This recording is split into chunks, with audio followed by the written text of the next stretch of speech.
Bonjour à tous, bienvenue les amis à Momentum Sans Frontières. On est dans la joie ce matin de se retrouver ensemble. Alors avant de rentrer dans la louange et d'écouter le message, j'aimerais juste vous parler d'un projet que nous faisons chaque année durant cette période de l'année. C'est une levée de fonds qui nous permet vraiment de pouvoir faire un travail extraordinaire, que ce soit de l'implantation d'églises comme Momentum Bruxelles, Momentum Paris que nous avons implanté là au mois de septembre, ou le travail que nous faisons sur Internet, les starters, les célébrations, les clips de louanges, d'adoration, la musique, bref, tout ce que nous faisons, nous le faisons parce que vous avez donné. Et certains, vous avez récolté toute cette grâce et cette bénédiction alors que vous n'avez pas semé. Vous avez récolté là où certains littéralement ont semé. Alors j'aimerais vous encourager aujourd'hui à être de ces partenaires qui également vont être des personnes qui vont donner afin que vous puissiez vous-même récolter, mais que d'autres puissent récolter. On regarde la vidéo juste ensemble de cette levée de fonds et on se retrouve juste après pour un moment de louange et pour le message. Mille merci. Merci à toi qui te lèves aux aurores quand l'air est encore froid et la ville encore silencieuse. Pour qu'à l'heure où nous passons les portes de l'église, nous puissions tous élever nos voix dans un même élan vers Dieu. Merci à toi, parents débordés, qui après une semaine épuisante, remplie de devoirs, de trajets et de cris d'enfants, offre ton précieux dimanche pour servir l'Église. Ta fatigue se mêle à ta foi comme un parfum discret, mais puissant, qui monte jusqu'au ciel. Merci à toi qui as parcouru des kilomètres sous la pluie battante pour poser les fondations de Momentum Bruxelles. Des voyages épuisants, des haltes sur des aires d'autoroute éclairées par des néons froids où un simple gobelet de café est devenu le symbole de ton sacrifice. Un sacrifice qui permet à tant de vies brisées de retrouver l'espoir. Merci à toi qui as tout quitté, qui as laissé derrière toi une maison remplie de souvenirs, un quartier familier, des amis de longue date, pour t'installer dans des lieux encore inconnus. Tu as quitté le confort et la chaleur d'une église établie pour semer dans des terres nouvelles. Merci pour ce courage, pour cette foi qui t'ont mené au-delà des frontières personnelles, en Belgique ou à Paris. Merci à toi pour ton service fidèle, semaine après semaine, au sein de la grande famille Momentum. Merci aussi à ton épouse, à ton époux, qui reste en arrière pour porter la maison et qui murmure des prières dans le calme de la nuit, même quand la solitude pèse. Merci pour le poids que tu portes, que vous portez tous les deux au nom de l'amour. Merci aussi à tes enfants qui apprennent à servir à tes côtés. Merci à toi qui ne peux pas servir ici en personne, à toi dont les mains ne sont pas dans l'église, mais dans ton entreprise, dans ton bureau, sur ton chantier. À toi, salarié, entrepreneur, dirigeant, qui aimerait avoir plus de temps pour être parmi nous, mais qui donne d'une autre manière, en investissant tes ressources pour être la lumière du monde. Merci pour chaque euro que tu donnes avec foi, pour chaque projet qui n'aurait pas pu éclore sans ta contribution, pour chaque graine plantée dans la terre fertile du royaume de Dieu. Ton soutien, bien que discret, est une colonne de cette maison. Merci pour ta fidélité, pour cette offrande silencieuse mais précieuse. Il est écrit dans Hébreux 6 au verset 10 « Car Dieu n'est pas injuste pour oublier votre travail et l'amour que vous avez montré pour son nom. » Oui, Dieu te voit. Il voit chaque geste, chaque instant, chaque sou, chaque don, sous quelque forme que ce soit. Merci, mille fois merci, pour chaque main tendue, chaque parole d'encouragement, chaque minute volée à ton emploi du temps, chaque sourire offert, chaque billet glissé dans une enveloppe. Ensemble, nous sommes cette grande famille. Nous bâtissons pierre après pierre quelque chose qui nous dépasse tous. Continuons de bâtir, continuons d'aimer, continuons d'espérer. Merci, mille fois merci pour le prix que vous payez pour voir des âmes sauvées. Que Dieu vous bénisse.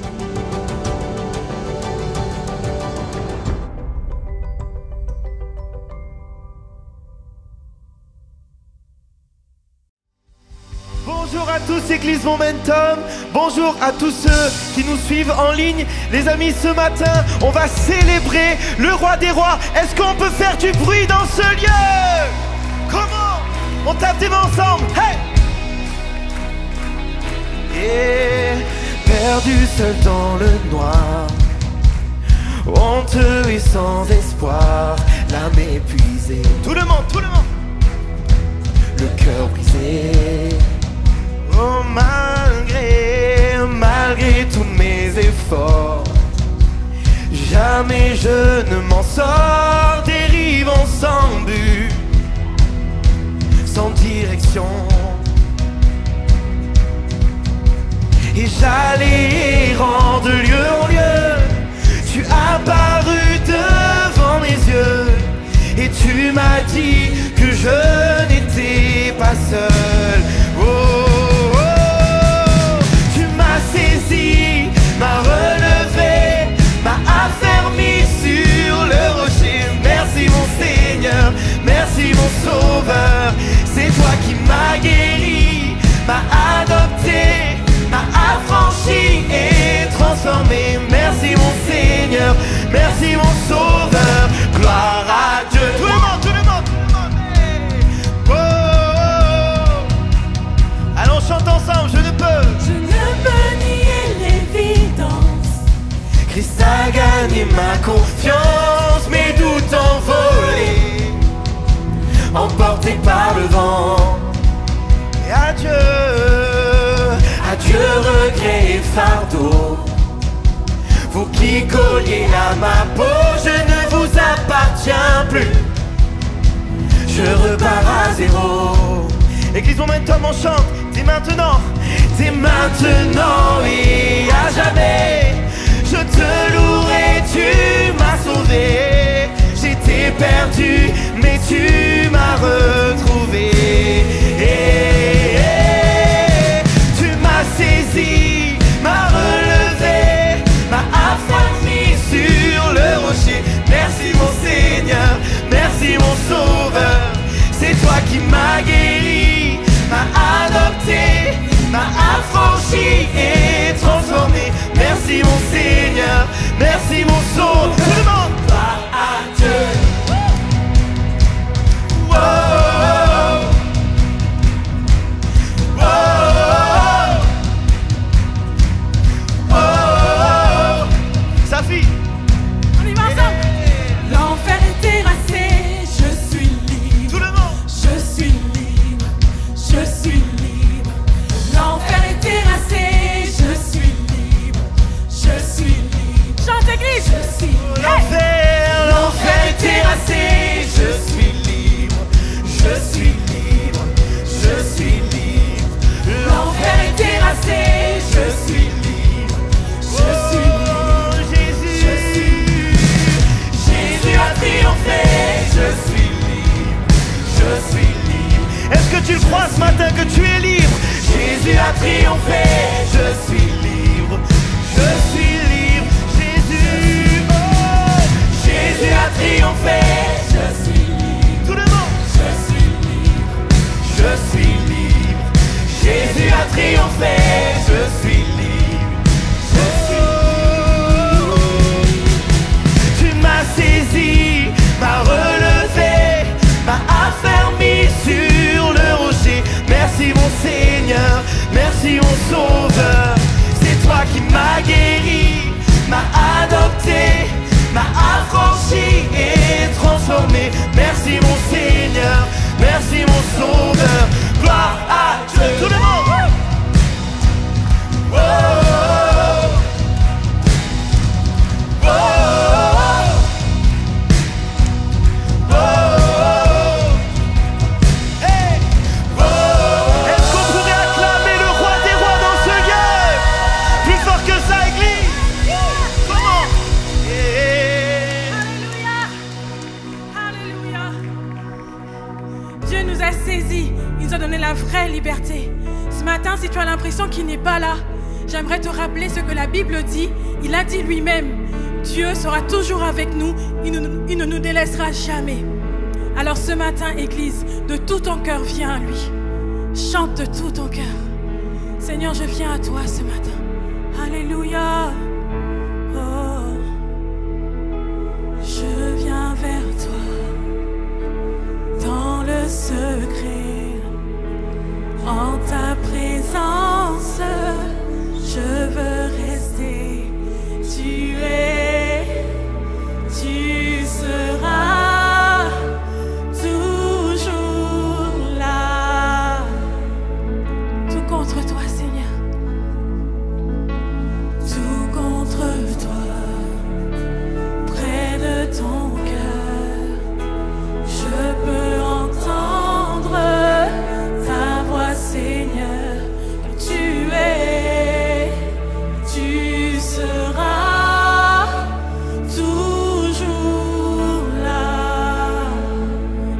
chante de tout ton cœur ébloui. Ébloui devant toi, éternel.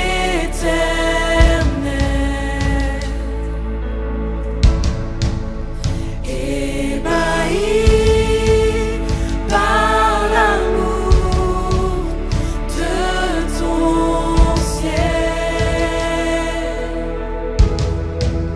Je suis là à tes pieds.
partout dans ce lieu, on peut lever les mains vers le roi. Est-ce qu'on peut commencer simplement à élever nos voix, élever notre prière, élever un chant nouveau vers Jésus? Commence à élever ta voix et dis-lui: Seigneur, je t'aime. Seigneur, tu es mon Dieu. Élève ta voix dans ce lieu. C'est toi, mon Père. Tu es le Dieu qui guérit. Tu es le Dieu qui guérit. Oh, tu es le Dieu qui guérit. Oh, tu es le Dieu qui guérit. Élève ta voix vers le roi des rois. Tu es le Dieu qui guérit. Tu es le Dieu qui guérit. Oh, tu es le Dieu qui guérit. Tu es le Dieu qui restaure. Tu renouvelles ma foi. Tu renouvelles ma foi. Tu renouvelles ma foi. Oh, tu renouvelles ma foi. Jésus, tu renouvelles ma foi. Tu renouvelles ma foi. Dans ce lieu, tu renouvelles ma foi. Quand je suis loin de toi, Seigneur, tu viens me chercher et tu renouvelles ma foi. Tu renouvelles ma foi ce matin.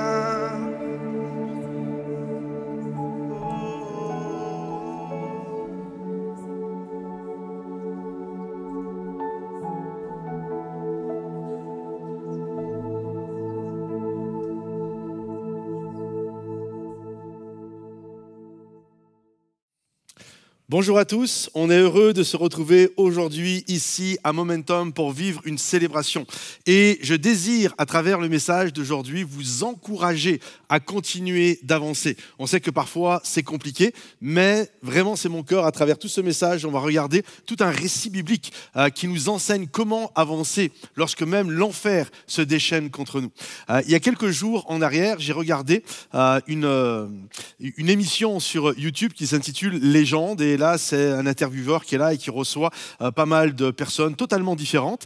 Et là, dernièrement, il a reçu l'ancien président de la République, Nicolas Sarkozy. Alors, au-delà de nos affections politiques, ce n'est pas du tout mon but à travers ce que je vais vous partager, mais lorsque l'intervieweur finit son émission, il finit toujours en posant cette question. Pour vous, quelles sont vos 5 meilleures secondes? Et là, on s'attend à toutes sortes de réponses comme le jour où je me suis marié, le jour où j'ai dit oui, où ma femme a dit oui, ou peut-être le jour où mon enfant est venu au monde, etc. On s'attend toujours à des réponses plus ou moins comme ça. Et là, Nicolas Sarkozy a fait une réponse vraiment qui m'a intrigué et que j'ai trouvé très sympa, que j'aimerais vous partager. Il a dit « Mes 5 meilleures secondes, c'est celles qui vont arriver ». Et toujours cette pensée de « c'était bien autrefois, mais je crois que j'ai encore des belles choses à venir ». Pour la plupart de ceux qui m'écoutaient depuis pas mal d'années maintenant, vous savez que j'ai écrit un livre qui s'intitule « Le meilleur est devant vous », parce que je crois vraiment que le plus beau reste à venir. Et je crois même que lorsque nous serons au crépuscule de notre vie, prêts à passer sur l'autre rive, le meilleur avec Dieu sera encore à venir. Et je crois vraiment en cette réalité que nous sommes appelés à avancer. Et c'est bien, ok, Pasteur, Patrice, c'est bien, tu nous encourages à avancer, mais parfois c'est compliqué d'avancer. C'est compliqué parce qu'on vit toutes sortes d'attaques dans nos vies. Parfois on a l'impression que voilà, l'enfer se déchaîne contre nous. Et comment avancer quand ça se passe comme ça? Alors on va regarder un récit de la Bible bien connu, Je pense à un récit, certainement un des récits où j'ai fait le plus de messages. J'ai tiré le plus de messages, d'enseignements sur cet épisode-là de la parole de Dieu. C'est lorsque le peuple de Dieu est littéralement en captivité en Égypte. Ils sont à Goshen et là, Dieu va les délivrer. Il va y avoir toute une guerre spirituelle qui va prendre place. Il va y avoir les 10 plaies d'Égypte. Il faut savoir que les 10 plaies d'Égypte, vraiment, c'est une guerre spirituelle parce que chaque divinité, chaque plaie frappe une divinité égyptienne. Par exemple, quand Dieu envoie l'invasion des mouches, il confronte le dieu Belzébul, le dieu des mouches. Quand il envoie les grenouilles, il attaque la déesse Heqt. Vous savez, cette déesse avec une tête de grenouille. Bref, que ce soit le Nil qui était vu comme une divinité, le soleil, le dieu Ra, etc. Et donc, Dieu va battre à plat de couture toutes les divinités égyptiennes. Et là, le peuple va, à un moment donné, Pharaon va dire ok, très bien, Moïse va aller voir Pharaon, laisse partir mon peuple. Et là, ok, partez, j'en ai marre, c'est compliqué, partez. Et là, ils vont pour partir. Et il y a cette réalité quand ils vont partir. Peu de temps après, la mer Rouge va s'ouvrir en deux et ils vont fabriquer un veau d'or. Et le veau d'or est le symbole que ce peuple, qui était là depuis 400 ans en Égypte, la connaissance de Dieu s'était totalement, littéralement diluée. Faut savoir qu'à ce moment-là, la parole de Dieu n'existe pas. Le Pentateuque n'existe pas. Moïse ne l'a pas encore écrit. Donc, ils savent qu'ils ont le Dieu d'Abraham, d'Isaac et de Jacob. Ils ont entendu parler de certaines choses et ils savent qu'un jour, un libérateur va venir. Mais ils n'en savent pas plus que ça. Et c'est ce qui fait que lorsqu'ils vont se retrouver dans le désert, ils vont faire une divinité, pour eux qui est l'éternel, mais c'est une divinité qui ressemble aux divinités égyptiennes. C'est un veau d'or. Et il y a cette réalité parfois, dans qui on est, il y a cette dilution qui prend place. Ça se dilue. Et nous, on se dit, parce qu'on ne se sent pas être les meilleurs des chrétiens, et lorsqu'on vit des attaques, on se dit, est-ce que Dieu finalement va m'écouter? Parce qu'aujourd'hui, je n'ai pas assez prié, parce que je n'ai pas fait d'école biblique, parce que je n'ai pas assez étudié la parole de Dieu, parce que ceci, parce que cela. Et là, Dieu vient nous encourager en nous disant ceci. Quand un malheureux crie, l'Éternel entend et il le sauve de toutes ses détresses. En fait, tu n'as pas besoin d'être parfait pour que Dieu agisse dans ta vie lorsqu'il y a un pharaon qui te veut du mal, lorsqu'il y a des attaques sur ta vie. Tu n'as pas besoin d'être parfait. Tu as juste besoin de lever tes yeux et avec sincérité de crier à l'Éternel et Dieu va intervenir. C'est vrai que parfois, il y a des choses pas terribles dans nos vies. J'avais entendu ce dicton au Québec que j'ai répété plusieurs fois ici en France. Et à travers la chaîne YouTube, tu ne peux pas tremper 20 ans dans du bouillon de poulet sans sentir le bouillon de poulet. Et le peuple, littéralement, sentait la culture égyptienne. Mais malgré ça, lorsqu'ils ont crié à l'Éternel, parce qu'ils ne pouvaient plus avancer dans leur vie, Dieu a entendu leurs cris, parce que quand un malheureux crie, l'Éternel entend. Alors si aujourd'hui tu cries à Dieu parce que tu n'arrives plus à avancer, parce qu'il y a toutes sortes de complications, et que tu sais que tu n'es pas le meilleur des chrétiens, j'aimerais te dire, crie à Dieu, parce que quand tu cries à Dieu, Dieu t'entend et il te délivre de toutes tes détresses. Alors Moïse va dire à Pharaon, laisse partir mon peuple. Et là, finalement, Pharaon va accepter dans un premier temps, il va dire, ok, allez-y, partez. Et puis, il commence à réfléchir et il se ravise. Il se dit, mais finalement, en les laissant partir, je perds littéralement une main-d'œuvre. Je perds des gens qui vont m'aider à construire toutes sortes de choses, des pyramides, toutes sortes d'ouvrages, etc. Donc, Pharaon va désirer retrouver, capturer de nouveau le peuple de Dieu afin de les ramener en captivité. Et voici ce qui est dit de notre passage d'aujourd'hui, de notre récit, c'est dans Exode au chapitre 14. Dieu dit ceci. J'endurcirai le cœur du Pharaon et il les poursuivra. Mais je serai glorifié par le moyen du Pharaon et de toute son armée. Et les Égyptiens reconnaîtront que je suis l'Éternel. C'est ce qu'ils firent. On annonça au roi d'Égypte que le peuple avait pris la fuite. Alors, les sentiments du Pharaon et celui de ses serviteurs à l'égard du peuple furent changés. Ils dirent, mais qu'avons-nous fait ? En laissant partir Israël, dont nous n'aurons plus les services. Le Pharaon attela son char, il prit son peuple avec lui, il prit 600 chars d'élite et tous les chars de l'Égypte. Sur tous, il y avait des équipages de 3 hommes. L'Éternel endurcit le cœur de Pharaon, roi d'Égypte, et le Pharaon poursuivit les Israélites. Les Israélites étaient sortis librement. les Égyptiens les poursuivirent. Et tous les chevaux, les chars du Pharaon, ses cavaliers et son armée les atteignirent alors qu'ils campaient près de la mer vers Pi-Hahiroth, vis-à-vis de Baal-Tséphon. Attendez une minute, et c'est pour ça que je l'ai répété. La Bible est claire. La Bible nous dit que c'est Dieu qui a endurci le cœur de Pharaon. Moi, dans ma pensée, et je suis persuadé comme la plupart d'entre nous, lorsqu'on réfléchit à ces choses-là, des gens parfois qui nous courent après et qui nous font toutes sortes de problèmes et d'histoires, on a l'impression que c'est une attaque de l'ennemi. On a l'impression que c'est l'ennemi qui nous les envoie, etc. Mais la réalité, là, dans le passage qu'on a lu ensemble, c'est écrit que c'est Dieu qui a endurci le cœur de Pharaon. Alors, ce n'est pas Dieu qui envoie un ennemi sur nos vies, mais il a endurci le cœur du Pharaon. Ce même Dieu qui leur a dit de partir, ok, let's go, laisse partir mon peuple, allez-y. Et là, le peuple se met en marche dans ce que Dieu veut pour eux. C'est le même Dieu qui a endurci le cœur de Pharaon afin que Pharaon se mette à pourchasser le peuple de Dieu. Regardez ce qu'il est dit ensuite. Moïse répondit au peuple, « Soyez sans crainte, restez en place et voyez comment l'Éternel va vous sauver aujourd'hui.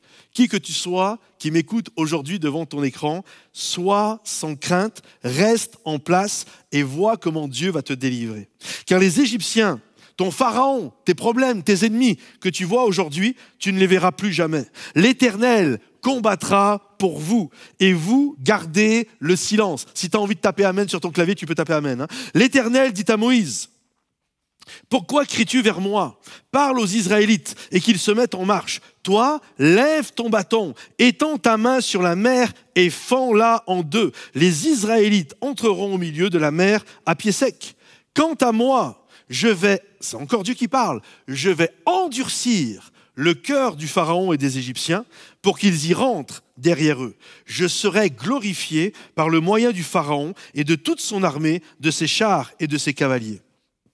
Et les Égyptiens reconnaîtront que je suis l'Éternel quand j'aurai été glorifié par le moyen du Pharaon, de ses chars et de ses cavaliers. » Mon message aujourd'hui que j'aimerais partager avec vous s'intitule « Ne laisse pas l'ennemi t'arrêter. Ne te laisse pas arrêter. Continue d'avancer. Dieu va ouvrir un chemin. Quand bien même actuellement, en ce jour, quelqu'un te court après, te fait des problèmes, te stresse et t'angoisse, Dieu te dit continue d'avancer. Ne te laisse pas arrêter. Quand bien même l'enfer se déchaîne, continue d'avancer parce que Dieu est à tes côtés et il va te faire remporter une victoire extraordinaire. Parfois, soyons honnêtes, les conditions ne sont pas celles que nous souhaiterions, ne sont pas celles que nous aimerions. On aimerait des meilleures conditions. Et on se dit souvent, on va prier en disant, mais Seigneur, si tu m'aimes, pourquoi je vis ça? Pourquoi je vis cette situation? Pourquoi je vis ces combats? Pourquoi j'ai l'impression qu'il y a quelqu'un qui me court après et qui me veut toutes sortes de problèmes? Dieu te dit ceci aujourd'hui, ne te laisse pas arrêter par l'ennemi. Toi, ton job, je vais m'en occuper de l'ennemi. Toi, ton job, c'est continue d'avancer en direction de l'héritage que j'ai prévu pour toi. Ne te laisse pas arrêter, va là où coule le lait et le miel. Dans le bureau du pasteur Mathieu Perrault, il y a une phrase qui est devenue un ADN de notre Église qui dit ceci: « Celui qui ne cesse jamais d'apprendre ne cesse jamais de grandir. » Je me souviens lorsque j'étais à l'école biblique, j'avais tout juste 27 ans, c'était au Canada, j'ai passé 3 années là-bas, et je me suis retrouvé, il y avait un ressourcement. C'était pour les pasteurs, il y avait des pasteurs, il y avait des leaders, des responsables d'église à l'intérieur, mais aussi des responsables de pôle, la louange, l'enfance, la logistique, la technique. Bref, il y avait toutes sortes de leaders, plus plein de pasteurs, plus tous les étudiants de l'école biblique. Et là, il y a un monsieur que je ne connaissais pas qui s'appelle Jack Hayford. Et Jack Hayford, à ce moment-là, c'est un monsieur d'environ 65 ans et il a la plus grande église aux États-Unis. Van Nuys, en Californie, 35 000 membres. Ce monsieur, pour ceux qui connaissent des vieux cantiques, il a écrit pas mal de chants, Majesté, louer sa majesté, etc. Et c'est lui qui avait écrit ces chants-là. Et la chose qui m'avait frappé, c'est que lorsqu'il partageait, lorsqu'il nous enseignait à tous les leaders qui étaient là, il était la chose qui ressortait. Je m'en souviens comme si c'était hier. Je crois que rarement un pasteur m'a impacté comme lui. Il avait 65 ans et je me souviens du haut de ma... Quand tu as 27 ans, 65 ans, c'est pas jeune, ok, on est d'accord. S'il y a des gens de 65 ans, vous m'écoutez, vous êtes jeune, ok, on est éternel, vous êtes jeune, il n'y a pas de souci avec ça. Mais quand tu as 27 ans, 65 ans, c'est quand même un âge avancé. Et la chose que je me souviens, quand j'étais assis, je regardais ce monsieur et je le trouvais beau. Je le trouvais beau parce que il était frais, il était super encourageant, il était... Waouh, je me disais, j'espère que quand j'aurai son âge, c'est à ce gars-là que je veux ressembler. Et là, il nous partageait toutes ses expériences et la manière dont il continuait d'apprendre et la manière de comment Dieu continuait de travailler son cœur. Et vraiment, il était dans cette pensée, il ne cessait jamais d'apprendre et il ne cessait jamais de grandir. Et la chose qui m'a impacté, c'est que quand je regardais autour de moi, il y avait des pasteurs qui avait des églises. Lui, il a une église de 35 000 personnes. Il a ouvert plein d'églises, il composait des chants, bref, il faisait un truc de fou. Et là, il y avait des pasteurs autour de moi qui étaient dans la trentaine et qui avaient des églises de 60 personnes. Et littéralement, ils étaient épuisés, ils étaient en burn-out, ils n'en pouvaient plus. Et là, je regardais ce monsieur, 65 ans, 35 000 membres. Il gérait un budget de plus de 100 millions de dollars. Il avait plus de 1000 salariés. Il faisait toutes sortes de trucs fous. Et lui, il était tout frais au milieu de ça. Et je me disais, c'est fou quand même. Il y a certainement plein de raisons pourquoi il était toujours frais. Mais je me disais, en tout cas, c'est ce qui ressortait de ce qu'il nous partageait. Et c'était son cœur. Il nous encourageait toujours à continuer de grandir parce qu'il y a cette pensée. Et il y a même plusieurs choses de l'ADN de notre Église ici à Momentum, même de la vision que j'ai prise de ce gars-là, c'est que la vie est dans le mouvement. Et s'immobiliser, c'est la mort. Il est toujours resté dans ce mouvement de la vie. Il est toujours resté avec une vision fraîche et d'amener les gens à accomplir ce qu'ils étaient appelés à faire. Et cet homme m'a tellement impacté que plein de choses aujourd'hui que je mets en place. C'est né le jour où j'avais 27 ans et que j'écoutais. Et c'était un monsieur de 65 ans qui m'a retourné la tête, qui m'a percuté, où je sentais Dieu qui me parlait et qui m'encourageait dans une direction à prendre dans ma vie. Oui, je crois que celui qui ne cesse jamais d'apprendre, et quand bien même j'ai des combats, la Bible dit au jour du malheur, réfléchis. La Bible dit que, en fait, toutes ces choses-là nous sont données aussi pour notre instruction. Et quand bien même on vit des complications, Dieu te dit, ne t'arrête pas. Continue d'avancer. Reste vraiment attaché à ce que Dieu est capable de faire dans ta vie et n'aie pas peur du pharaon qui est en train de courir derrière toi. J'ai noté ça.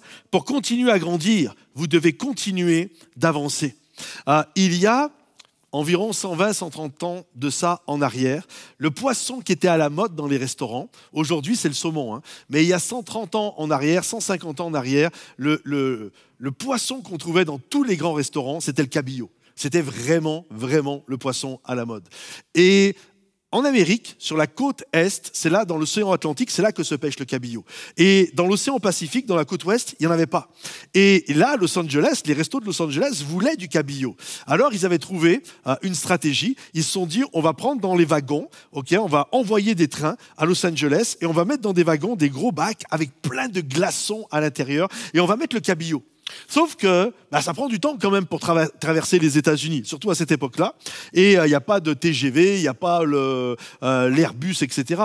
Donc, il traverse et ça prend quasiment une semaine. Et lorsque le poisson arrive de l'autre côté, sur la côte ouest à Los Angeles, vous comprenez qu'il n'est pas très frais. Il est encore comestible parce qu'il était dans du froid, mais il n'est pas très frais. Alors, ils ont réfléchi, mais qu'est-ce qu'on peut faire? Et le mieux, quelqu'un a dit, c'est de les transporter vivants. Donc dans les wagons, ils ont mis des grands bacs comme des grands aquariums. Et là, ils ont mis les cabillauds et ils ont traversé toutes les États-Unis de l'Est en Ouest.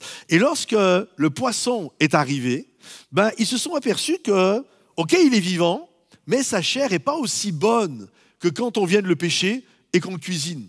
Et là, c'était comme... comment ça se fait? Tu vois, je comprends qu'il est mort, ça fait une semaine, mais là, il est vivant. Et en fait, je réfléchissais, même à moi, je voyage souvent beaucoup. Quand je traverse l'océan Atlantique, même quand j'arrive de l'autre côté, ou quand je reviens en France, même si je suis toujours vivant, et tous ceux qui ont voyagé, vous le savez, tu es toujours vivant, mais tu n'es pas très frais. Ben, le poisson, c'était pareil, il n'était pas très frais. Et donc, ils se sont dit, mais qu'est-ce qu'il faut faire? Et là, quelqu'un a eu une idée, on va le mettre dans son environnement naturel. Et donc, il faut que dans son environnement naturel, il y a des prédateurs. Donc, ils ont mis dans l'aquarium des poissons vampires, des lamproies. Et ces poissons, forcément, allaient peut-être détruire 1% des cabillots qui étaient là. Mais les cabillots, parce qu'ils savaient qu'il y avait un poisson vampire qui leur courait après, en tout cas qui leur nageait après, ben, ils restaient dans une sorte de mouvement qui fait qu'ils restaient littéralement dans le mouvement de la vie. Et lorsque le cabillaud arrivait de l'autre côté à Los Angeles, eh bien, le poisson était bon. Et je crois en cette réalité, vous savez, mes amis, c'est que parfois, soyons honnêtes, nous prions pour que dans l'aquarium de nos vies, il n'y ait pas de pharaon. Seigneur, je te prie, je ne veux pas de pharaon dans ma vie. Sauf que Dieu, parfois, endurcit. Et on doit comprendre cette réalité. Il y a plusieurs choses de pourquoi Dieu a endurci le cœur de Pharaon. Mais une des raisons, c'est que Dieu endurcit aussi le cœur de Pharaon afin que le peuple de Dieu ne s'arrête pas et continue d'avancer parce qu'il sait qu'il y a un ennemi qui est derrière lui. Parce que quand nous croyons que nous sommes tranquilles et que nous sommes arrivés, en fait, on a tendance, c'est la nature humaine, on va s'avachir sur son canapé et on ne bouge plus. Tu t'arrêtes et s'immobiliser, c'est la mort. Et Dieu, parfois, va prendre un pharaon, va prendre un poisson vampire, il va le mettre derrière nous et ça va nous pousser à aller jusqu'à là où Dieu veut que nous puissions aller dans notre vie. Arrête de prier pour que Dieu ne mette plus de pharaon dans ta vie, mais prie pour que Dieu te donne toujours la force de continuer d'avancer et n'aie pas peur du pharaon parce que Dieu, à un moment donné, finira toujours par littéralement s'en occuper. Toi, continue d'avancer, reste frais, reste dans le mouvement de la vie. Je sais qu'on prie pour cet aquarium sans pharaon, mais Dieu sait, mes amis, ce qu'il fait. Nous apprenons à bien prier. Écoutez bien, tous ceux qui veulent apprendre à bien prier, que lorsque quelque chose nous accule, que lorsque quelque chose... Vous savez, c'est une chose de prier quand tout va bien, c'est une chose de prier quand ton assiette, elle est bien remplie, c'est une chose de prier pour tes enfants quand ils sont en bonne santé et que tout va bien, c'est autre chose de prier quand tout va mal. Ta prière n'a pas la même intensité quand il y a un pharaon qui est derrière toi. Là, tu vas prier avec une force, tu vas combattre, tu vas prier avec une intensité rarement égalée. Vous savez, il y a plusieurs raisons de pourquoi les gens viennent à l'église. Certains viennent à l'église parce que on veut venir louer et adorer Dieu. Certains viennent à l'église parce que j'ai besoin d'une guérison. Certains viennent à l'église parce que je suis célibataire et peut-être que je vais trouver chaussures à mon pied. Et il y a des gens, ils viennent à l'église, et c'est peut-être votre cas, et c'est peut-être pour ça que vous écoutez ce message aujourd'hui, c'est parce qu'il y a un pharaon qui est derrière vous. Vous écoutez ce message et vous venez à l'église parce que vous avez un diable à combattre, parce qu'il y a un diable qui vous court après et qui veut votre destruction. J'aimerais t'encourager, continue d'avancer. Quel que soit le pharaon qui est derrière toi, Dieu te dit, n'aie pas peur, soyez sans crainte, je vais accomplir une grande délivrance dans ta vie. La seule chose que je te demande, ce que Dieu nous demande, quand bien même il y a un poisson vampire derrière nous, continue d'avancer. Ne te laisse pas arrêter. Ce n'est pas parce que, écoutez bien, ce n'est pas parce que vous avez peur, parce que parfois nous on a peur, et parce qu'il y a ce pharaon qui est derrière nous, il y a ces attaques qui sont derrière nous, donc parce qu'on a peur et parce qu'on est inquiet, on se dit mais je n'ai pas vraiment la foi. Écoutez bien, la foi n'est pas l'absence de peur ou de doute. Ce n'est pas parce que tu as la foi que tu ne vas jamais avoir peur. Ce n'est pas parce que tu as la foi que tu ne vas jamais douter. Regardez ce que la Bible dit dans Exode chapitre 14 verset 10. Pharaon approchait. Les enfants d'Israël levèrent les yeux et voici, les Égyptiens étaient en marche derrière eux. Eux, ils sont là, ils sont devant la mer Rouge. À droite, il y a le désert. À gauche, il y a une ville égyptienne. Et devant eux, il y a une mer d'impossibilité. Et derrière eux, il y a Pharaon, littéralement, il y a Pharaon et toute la cavalerie qui avance contre eux. Et voici les Égyptiens étant en marche derrière eux. Et les enfants d'Israël eurent une grande frayeur et ils crièrent à l'Éternel. Pourtant, on ne peut pas dire, c'est pas parce qu'ils ont peur, on ne peut pas dire de ces gens qu'ils n'avaient pas la foi. Quand on considère un petit peu ce qui vient de se passer juste avant, quand il y a eu la 10e plaie d'Égypte et que Dieu a dit « prenez du sang et mettez ça sur les linteaux des portes », ils l'ont fait. Donc s'ils l'ont fait, c'est qu'ils ont la foi. Et quand Dieu leur a dit en plein milieu de la nuit « levez-vous, faites les bagages, c'est le moment de partir », ils l'ont fait. Et quand Dieu leur a dit « mettez-vous en ordre de marche et avancez et suivez ce que Dieu va vous dire », ils l'ont fait. Donc, s'ils ont fait toutes ces choses-là, en aucun cas, nous pouvons dire que ces gens sont des personnes qui n'avaient pas la foi. Et parfois, avoir la foi ne nous exempte pas d'avoir des doutes et des inquiétudes. Ils ont obéi à Dieu, ils sont sortis de la barque, comme Pierre. Il avait eu la foi. Parfois, on se moque de Pierre parce qu'il a coulé, mais il a eu de la foi. Il faut de la foi pour sortir de la barque. Il faut de la foi pour, en plein milieu de la nuit, mettre du sang sur les linteaux des portes et manger un agneau en guise d'affranchissement et ensuite se lever et se mettre en ordre de marche pour ce que Dieu veut pour notre vie. Il faut de la foi. Mais la foi, parfois, ce n'est pas parce que tu as la foi que tu ne vas pas douter et que tu ne vas pas avoir des crises d'inquiétude parce que Pharaon fait tellement de bruit derrière toi, parce que ce qui te court après, tes problèmes, tes inquiétudes, l'injustice que tu vis, ce gars qui te fait du mal, ces gens qui te font vivre toutes sortes de stress, ce n'est pas parce que tu as la foi que parfois tu te retrouves à être inquiet de ce que tu es en train de vivre. J'ai noté ça, la foi et le doute peuvent vivre dans le même espace. Je donne plusieurs exemples de vie. Je te crois, Seigneur. Quand tu me dis que tu es toujours avec moi, que tu es l'ombre de ma main droite, je te crois, mais je suis inquiet quand même. Parce que je suis inquiet, parce que ce que je vis me fait peur en ce moment. Je te fais confiance, mais je suis nerveux. Ok, Seigneur, j'ai plus d'argent, je ne sais pas comment je vais nourrir mes enfants, je te fais confiance, mais là, vraiment, je ne sais pas comment ce soir je vais remplir les assiettes de mes enfants. Je te fais confiance, mais je suis nerveux. Je sais que ça va aller, mais je suis toujours debout à 2h du matin à me faire un sang d'encre. Je sais, Seigneur, tu as dit que tu allais prendre soin de mon fils, que tu allais prendre soin de ma fille. Ils sont sortis, je ne sais pas dans quoi ils sont rendus, je ne sais pas les folies qu'ils sont en train de faire. Et tu m'as dit que de toute façon, ta main était sur eux et qu'à un moment donné, tu allais les ramener. Mais moi, je suis toujours debout à 2h du matin, quand bien même tu me l'as dit, quand bien même je te crois, quand bien même je suis ton enfant. Je suis toujours dans l'inquiétude. Oui, la foi et le doute parfois se retrouvent mêlés ensemble. La peur, j'ai noté ça, affecte votre esprit. Cela détourne tout. Votre cerveau perçoit tout différemment et vous ne pouvez plus faire confiance à votre jugement. Tout est négatif. Cela affecte vos décisions. Certains traumatismes peuvent vous rendre littéralement paranoïaque. Pourquoi ? Parce qu'il y a littéralement des détonateurs.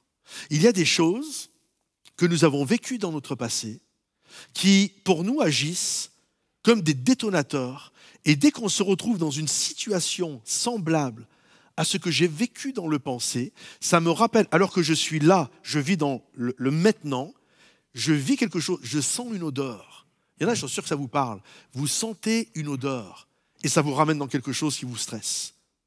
Vous entendez un bruit. Vous vous retrouvez dans une ville, vous passez aux proximités d'une ville et ça réveille des angoisses en vous. C'est ce qu'on appelle des détonateurs.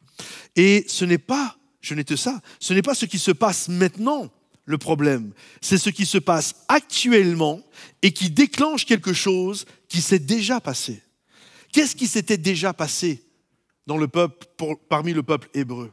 C'est qu'alors qu'ils sont devant la mer Rouge, le désert à droite, la ville égyptienne à gauche, ils entendent la cavalerie de Pharaon arriver. Ils entendent les sabots des chevaux qui sont en train d'arriver sur eux. Et ces sabots sont des détonateurs. Pour la plupart d'entre nous, entendre les sabots d'un cheval, ça ne nous stresse pas. Peut-être même, certains vous m'écoutez, et ça éveille pour vous des bonnes choses. Parce que peut-être vous faites de l'équitation, vous aimez le cheval, et pour vous, le bruit d'un sabot, c'est waouh, c'est fun, ça éveille, c'est comme un levier qui éveille plein de belles choses en moi. Sauf que pour eux, lorsqu'ils étaient esclaves et qu'ils étaient en Égypte et qu'ils étaient en train de brasser avec leurs pieds de la boue et de la paille pour faire des briques, ils entendaient le cheval du maître derrière eux, égyptien, qui arrivait, le fouet à la main, prêt à les fouetter. Vous comprenez ? Le sabot, pour toi, c'est rien. Pour moi, c'est rien. Mais pour eux, c'est énorme. Pour eux, c'est un détonateur qui les ramène à de la violence physique, qui les ramène à des coups de fouet, qui les ramène à 400 ans d'esclavagisme. Est-ce que vous comprenez ? Et il y a des détonateurs comme cela dans nos vies. Et on a plein de détonateurs. Ils dirent à Moïse, écoutez comment ils ont peur quand ils entendent ça. Pourquoi ne nous as-tu pas laissés en Égypte sans qu'il fût besoin de nous mener mourir au désert ? Que nous as-tu fait en nous faisant sortir d'Égypte ? Et là, la Bible dit, en tout cas Dieu dit, et on l'a lu ensemble dans la parole, que Dieu va tirer gloire de cette situation et il va dire à son peuple, continue d'avancer. J'aimerais te dire, à toi qui m'écoutes aujourd'hui, quels que soient les détonateurs que tu entends, quel que soit l'océan d'impossibilité qui est devant toi, le désert qui est à côté de toi, est ton détonateur. Cette odeur, ce bruit qui est en train d'arriver devant toi et qui te porte en stress, Dieu te dit, continue d'avancer. Je vais accomplir un miracle dans ta vie. Et là, Moïse va crier à Dieu. Tout à l'heure, je vous le disais, je commençais à le dire, je crois qu'il n'y a pas de meilleur pédagogue pour apprendre à prier que de vivre une crise. Je crois que les meilleures réunions de prière dans la vie d'une église, c'est quand l'église vit une crise. On est tous là, on prie parce qu'il faut que la situation se décante. Il faut que Dieu, littéralement, fasse quelque chose. Souvent, quand je vais à un endroit, puis je prie, puis il y a des mamans qui viennent pour que je prie pour elles parce que le fils est pris dans toutes sortes de folies, que ce soit de la drogue, que ce soit des traumatismes, que ce soit de la dépression ou leur fille, etc. Je leur dis toujours ça. En tant que pasteur, j'ai prié pour vous. Mais je crois qu'il n'y a rien de plus puissant que la prière d'une maman qui déchire son cœur devant Dieu. Parce que, écoute, même si tu n'as pas lu les 25 meilleurs livres sur la prière, crois-moi qu'il n'y a pas beaucoup de gens qui savent prier comme toi à ce moment-là. Est-ce que vous comprenez ? Même si tu n'as pas écouté tous les podcasts, écouté tous les enseignements sur YouTube sur la prière, crois-moi qu'une maman qui se retrouve dans une situation, ou un papa qui se retrouve dans une situation de crise, où son fils ou sa fille est entre la vie et la mort, il n'y a pas meilleur intercesseur. Et lorsqu'il y a un pharaon, je sais qu'on prie pour qu'une vie sans pharaon, mais quand il y a un pharaon qui nous court après, il y a une puissance qui se dégage et nous nous mettons à prier. Je sais, écoute bien mon ami, j'écris ça pour toi. Je sais que tu as peur, mais continue d'avancer. Je sais que l'ennemi joue avec des déclencheurs, des détonateurs, mais continue à avancer. Je sais que tu aimerais que Dieu te débarrasse de tes poissons vampires dans ton aquarium, mais continue à avancer. Dieu est Dieu et il sait ce dont nous avons besoin. C'est son travail de débloquer les situations, mais c'est notre travail de continuer à avancer. Oui, parfois, il y a des détonateurs qui sont là. Et c'est fou parce que ce qui fait peur à l'un, ce n'est pas forcément ce qui fait peur à l'autre. Comprenez-vous ? Tout à l'heure, je parlais des moments où il y a une odeur. Il y a des gens, vous sentez une odeur, ça vous fait peur. Et puis d'autres, ils vont sentir ça. Mais pourquoi tu apportes cette odeur ? Pour moi, ça sent bon. Parfois, vous savez, une porte qui claque, pour plein de gens, c'est juste une porte qui a claqué. Mais pour d'autres personnes, une porte qui claque, c'est papa qui a quitté la maison. Et quand j'entends une porte qui claque, d'un monsieur en colère, c'est mon papa qui est en colère et qui a quitté la maison, ou ma maman qui est en colère et qui a quitté la maison. Est-ce que vous comprenez ? Ou d'autres, c'est pire. C'est papa, une porte s'ouvre et qui grince, c'est papa qui rentre à la maison à 2h du matin, totalement alcoolisé, et qui va frapper maman et qui va nous faire vivre la misère en nous tabassant tous les uns derrière les autres. Pour plein de gens, c'est juste une porte qui grince. C'est pas grand-chose, mais vous comprenez ? Et Dieu te dit, tous ces déclencheurs, toute cette vie que, tu vois, qui te stresse et qui t'angoisse, Dieu te dit ceci, mon ami, écoute bien et prends cette parole de Dieu pour toi. Dieu te dit, je vais te délivrer de cela et ce qui te stresse et t'angoisse, ce pharaon et cette armée qui te court après toi, je vais t'en délivrer, je vais les engloutir et tu ne les reverras plus jamais. Parce que mon but, mon objectif pour ta vie, c'est que tu avances vers le pays promis, mais pas que tu passes ta vie à regarder par-dessus ton épaule parce que tu as peur. Parce que même quand tu vas être dans le pays promis, peut-être que pharaon va continuer de venir me chercher où je suis là. Non, maintenant, Dieu te dit, tu vas aller dans le pays promis et entre-temps, je vais faire en sorte que ton Pharaon soit au fond de la mer. Parce que ce que je veux pour toi, c'est que tu aies le pays promis et que Pharaon cesse de te stresser, de t'inquiéter et de te faire des peurs. Toi, je vais m'en occuper. Dieu te dit, je vais m'en occuper. Toi, mon ami, continue à avancer. Parce que le miracle est dans le mouvement.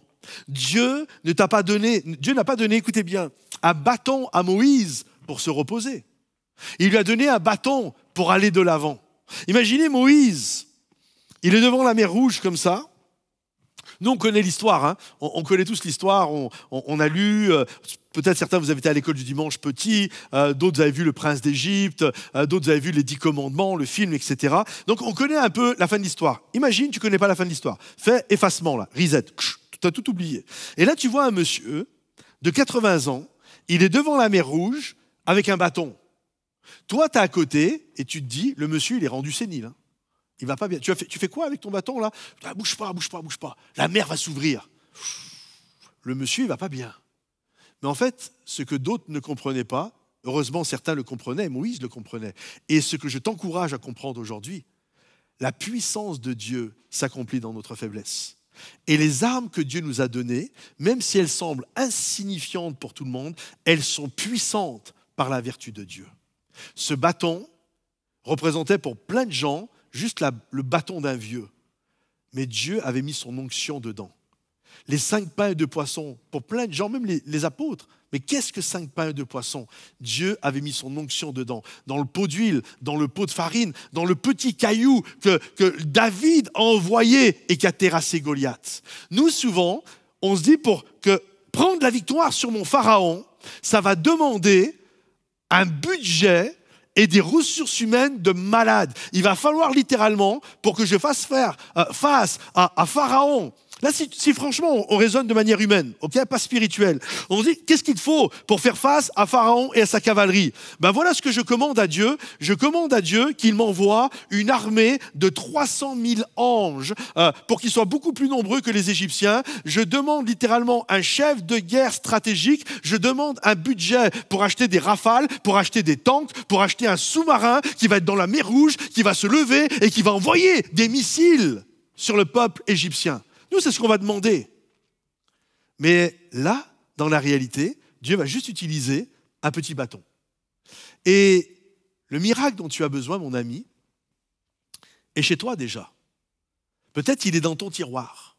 Alors je sais qu'en même temps que je vous dis ça, dès qu'il y en a, vous allez finir le message, vous allez commencer à fouiller au fond de vos tiroirs en disant « Ah, le miracle, il doit être là ». Mais la réalité, Dieu utilise ce que nous avons pour que nous puissions remporter des victoires. Donc, nous avons ce qu'il faut. Bâton, un caillou, 5 pains de poisson, un pot de farine, un pot d'huile. Et là, Dieu va envoyer du renfort. Et ça, c'est du renfort. Il va envoyer le meilleur des renforts que nous pouvons avoir quand c'est compliqué. Il va envoyer le Saint-Esprit. La Bible nous dit, la colonne de feu qui représentait l'Esprit de Dieu et qui marchait devant eux la nuit, la Bible nous dit qu'elle va contourner littéralement le peuple de Dieu et elle va se mettre littéralement entre Israël, le peuple de Dieu, les Hébreux, et Pharaon et la cavalerie. Et le Saint-Esprit va se tenir entre les deux. Il va se tenir entre les deux afin que Pharaon, avec ses sabots, ne puisse pas attraper le peuple de Dieu. Et là, la mer Rouge, littéralement, va s'ouvrir en deux. Regardez ce qu'il est dit.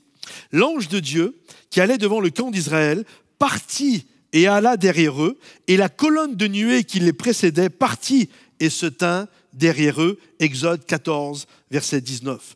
En fait, Dieu a prévu du renfort. Je ne sais pas si, quand tu écoutes ce message, tu es chez toi et à côté de toi, il y a un ami, peut-être ton épouse, ton époux, un enfant, mais juste dis-lui ça. Dis Dieu va envoyer du renfort. Vas-y, dis-lui. Prends 3 secondes, vas-y, dis-lui. Là où tu es, Dieu va envoyer du renfort. Peut-être c'est quelqu'un à qui tu as besoin d'envoyer un WhatsApp, un SMS, un Messenger, peu importe. Dieu va envoyer du renfort. Le renfort va arriver.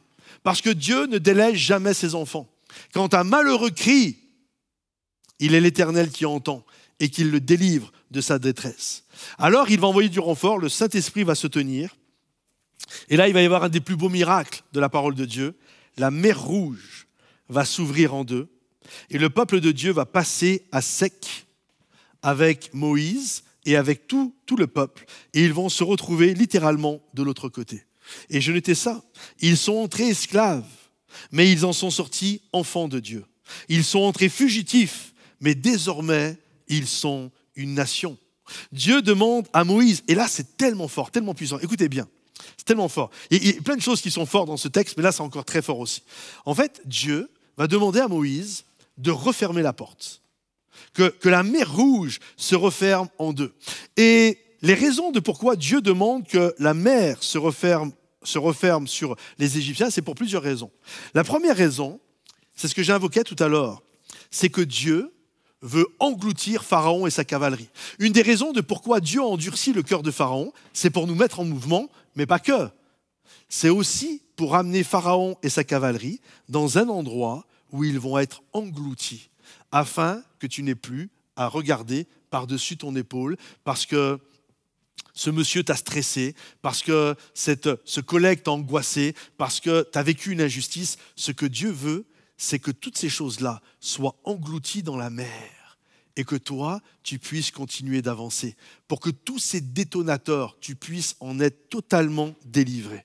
La deuxième raison de pourquoi la mer Rouge s'est refermée est la suivante.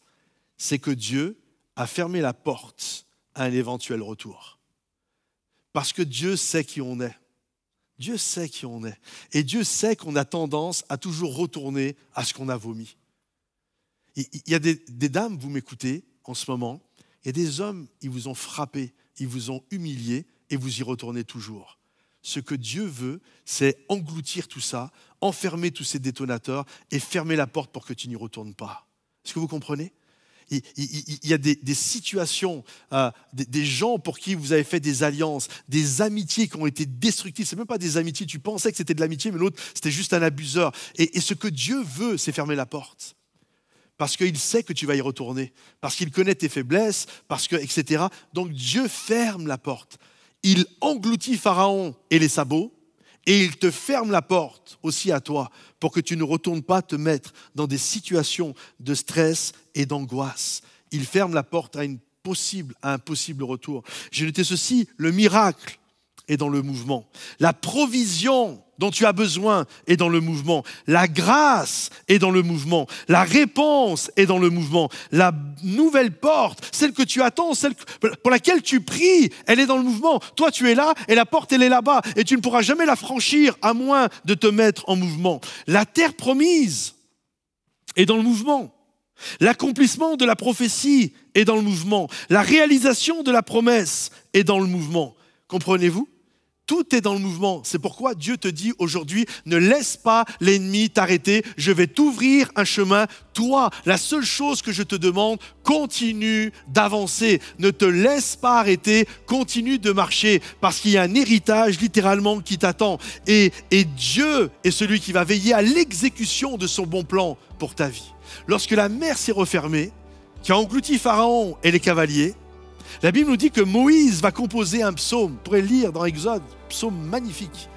Un psaume qui se trouve dans le livre de l'Exode, un chant de délivrance et de salut. Et la Bible nous dit que sa sœur Myriam va prendre son tambourin et ensemble, ils vont tous, tout le peuple va se mettre à chanter la gloire de Dieu. Il est le Dieu de ma délivrance, il est le Dieu de mon salut. Et ils se sont tous mis à danser et à chanter et ils frappaient avec le tambourin. Alors je sais que l'image peut paraître un peu gore, excusez-moi, mais alors qu'ils chantaient, qu'ils dansaient, la seule chose qu'ils voyaient maintenant des Égyptiens, c'est certainement ça arrivait. Ils ont dû voir des corps qui étaient morts et qui maintenant remontaient à la surface. Ils voyaient les cadavres de ceux qui les avaient stressés et angoissés. Et je crois que c'est une belle image spirituelle pour chacun d'entre nous. Chante, loue et adore ton Dieu parce que ceux qui t'ont fait souffrir, vous ne les reverrez plus jamais. Il va fermer la porte, il va engloutir tous ceux qui t'ont fait du mal.